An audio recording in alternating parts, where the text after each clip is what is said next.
इसी बीच दिल्ली से एक बड़ी खबर आ रही है। दिल्ली में लाल किले के सामने वाली सड़क को खोल दिया गया है। दिल्ली में धमाके वाली जगह का रास्ता फिलहाल के लिए खोला गया है, क्योंकि इतने समय से जब से ब्लास्ट हुआ है इस पूरे रूट को बंद किया गया था, क्योंकि यहां तफ्तीश जारी थी।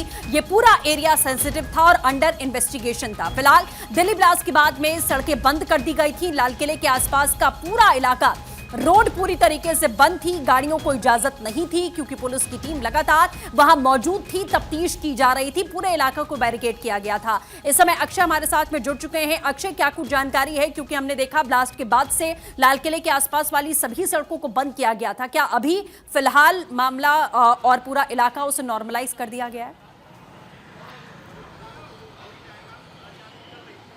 शशि, नॉर्मलाइज कर दिया गया है और इन्वेस्टिगेशंस क्योंकि चल रही हैं, तो अब हालांकि यहाँ से चीज़ों को हटा दिया गया है, गाड़ियों को हटा दिया गया है और पुलिस के फिलहाल इस लाल किले रोड को लोगों के लिए खोल दिया है। लेकिन ये इलाका है जो आपको मैं दिखाऊंगा। ये आपको जो जगह दिख रही है, यहीं पर ये ब्लास्ट हुआ था और आप देख सकते हैं कि यहाँ पर गड्ढे आपको नजर आएंगे। सबसे बड़ी बात यह है कि यहीं पर जो कार थी वो ब्लास्ट हुई थी, उसके बाद अलग अलग जगहों पर जो गाड़ियों में आग लगी थी। ये जो पूरा इलाका है इसको बैरिकेड किया गया था, अब इसको फिलहाल नॉर्मलाइज कर दिया गया है। लेकिन जैसे ही पुलिस ने खोला है, अब लोगों की भीड़ उस जगह पर पहुंचना शुरू हो चुकी है, ताकि वहां देख सके कि हुआ क्या है। निश्चित रूप से गड्ढे हुए हैं, हालांकि गड्ढे ये कम हैं, लेकिन ब्लास्ट बहुत जोरदार था, जिसकी आवाज़ें कई किलोमीटर तक सुनी गई थी। अब फिलहाल इस लाइट से ये जो आरोपी था उमर, वो यहाँ से गुजर रहा था और अब देख सकते हैं कि इसको नॉर्मलाइज करने के बावजूद भी जो गड्ढे हैं वो साफ तौर पर देखे जा सकते हैं। हालांकि अब इन्वेस्टिगेशन लगातार जारी है और इसके बगल में ही देखा जाए तो पुलिस चौकी रही है, लगभग सामने ही पुलिस चौकी थी जहाँ की ब्लास्ट हुआ था। ये जो लाल किले का गेट नंबर 4 आपको नजर आएगा। फिलहाल पुलिस ने अब ये एरिया को तो क्लीन कर दिया है, लेकिन इन्वेस्टिगेशन जारी है, लगातार पूछताछ भी की जा रही है और इसके अलावा मनी ट्रेल जो है उसको पता करने की कोशिश की जा रही है। सबसे बड़ी बात यह है कि कुछ दिनों बाद गुरु तेग बहादुर की जयंती है, उसके लिए भी अब पुलिस ने तैयारियां शुरू कर दी है, क्योंकि जो शीशगंज गुरुद्वारा है वहां से और लाल किले तक कॉरिडोर बनाया जा रहा है। तो फिलहाल अब यहाँ पर स्थिति नॉर्मलाइज हो गई है, लेकिन कहीं ना कहीं लोगों की भीड़ यहाँ पर जरूर जुटने लगी है, ताकि वो घटना स्थल पर जो स्पॉट्स बने हैं उसको देख सके। फिलहाल अगर कहा जाए तो विस्फोट की पूरी जांच की जा रही है। एनआईए ने पूरे अपने जो जांच प्रक्रिया है वो तेज कर दी है। पुलिस, दिल्ली पुलिस के साथ साथ हरियाणा पुलिस भी लगी हुई है, जम्मू कश्मीर की पुलिस भी लगी हुई है। लेकिन फिलहाल अब कह सकते हैं कि यहाँ स्थिति नॉर्मलाइज है और ये कोशिश की जा रही है कि आम जनता को यहाँ पर इकट्ठा न होने दिया जाए। तो कुल मिलाकर के कहा जा सकता है कि पुलिसकर्मी अपनी चीज़ों में जांच प्रक्रिया को आगे बढ़ा रहे हैं, ये जांच को आगे बढ़ा रही है। लेकिन फिलहाल इस इलाके पर अब मूवमेंट जो है सृष्टि वो जरूर शुरू हो चुका है। जी बिल्कुल अक्षय, जैसा आप बता रहे हैं कि यहां फिलहाल स्थिति को नियंत्रित कर लिया गया है।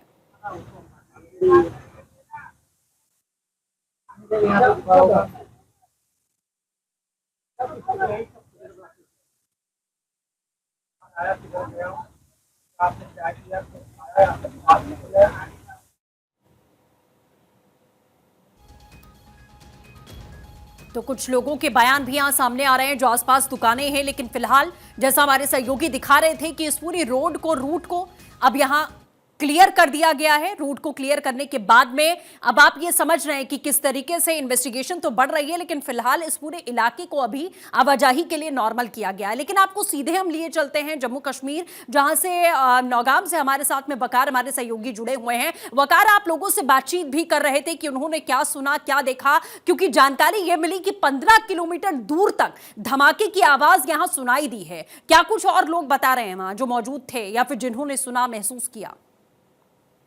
बिल्कुल 11:20 पर जिस तरीके से धमाका होता है और पूरे इलाके में जोरदार आवाजें सुनाई दे रही थी और जिस तरीके से कुछ घरों के जो शीशे है वो भी टूट चुके हैं। आपको बताएंगे कि इस वक्त जो माहौल है इलाके में पूरे गम का माहौल है। इस वक्त अगर हम नौगाम की बात करेंगे, यहाँ पर जिस तरीके से दुकानें खुली रहती थी, आज दुकानें जो है वो यहाँ पर बंद है पूरी तरीके से। हम देखेंगे जो ये एरिया है इस वक्त यहाँ पर इन्वेस्टिगेशन का मामला इस वक्त जोरों पर है। आपको बताएंगे कि लोगों में भी काफी ज्यादा इस वक्त जो माहौल बना हुआ है। आप तस्वीरों में देख सकते हैं ये मोहम्मद शफी के एक घर के बाहर जो रिश्तेदार है या इनके हमसाया है ये यहाँ पर इस वक्त मौजूद है।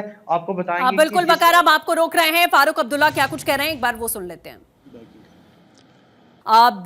जिस वक्त ये ब्लास्ट होता है, फिलहाल लाल किले में आसपास जहां पर ब्लास्ट हुआ था उस पूरे इलाके को, रूट को क्लियर यहां कर दिया गया है। वरुण भी लगातार हमारे साथ बने हैं, अक्षय और वकार भी जुड़े हैं, लेकिन वरुण का रुख कर लेते हैं। वरुण, जहां पर आप मौजूद हैं वो बेहद अहम हो जाता है, क्योंकि अब ये जानकारी मिल रही है कि डॉक्टर शाहीन 40 और डॉक्टर्स के संपर्क में थी जो कि कश्मीर मूल के हैं और उत्तर प्रदेश में वो मेडिकल कॉलेज में या तो कोई पढ़ाई कर रहा है या कोई प्रैक्टिस कर रहा है, जिसमें यूपी एटीएस भी अब जल्द इन्वॉल्व होने वाली है। यानी कि ये नेक्सस बहुत ज्यादा बड़ा है और इसमें डॉक्टर्स की संख्या बहुत ज्यादा है, जो अभी तक तफ्तीश में सामने आया। वरुण,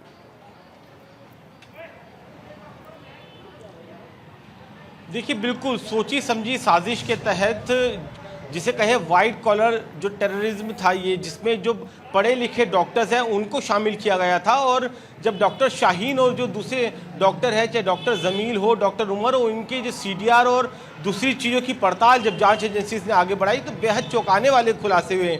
ये जो डॉक्टरों की संख्या है ये सिर्फ अल-फलाह यूनिवर्सिटी के इन 4 डॉक्टर तक सीमित होती नजर नहीं आ रही है।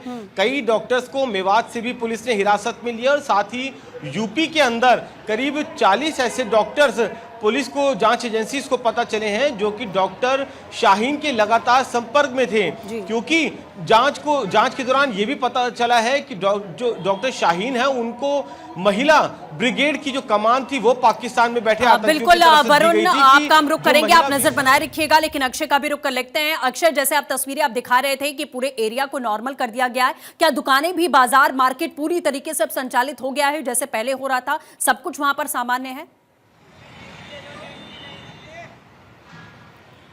और देखिए, सामान्य करने की कोशिश जारी है और पहले क्योंकि रोड क्लियर कर दिया गया है तो वाहनों की आवाजाही शुरू हो चुकी है और दुकानें भी अब धीरे धीरे खुलने लगी हैं। क्योंकि निश्चित रूप से कुछ दिन पहले जब यहाँ हम लोग पहुँचे थे तो दुकानें बंद होने के कारण यहाँ पर लोगों को परेशानियाँ भी हो रही थी, क्योंकि किराया तो ऑलरेडी उनको देना पड़ रहा है। लेकिन अब धीरे धीरे नॉर्मलसी की तरफ आगे बढ़ रही है। आपको मैं एक बार फिर से मूवमेंट दिखा देता हूँ जो आसपास की। बिल्कुल अक्षय, आप ग्राउंड से तस्वीर दिखा रहे हैं, आप नजर लगातार बनाए रखिएगा।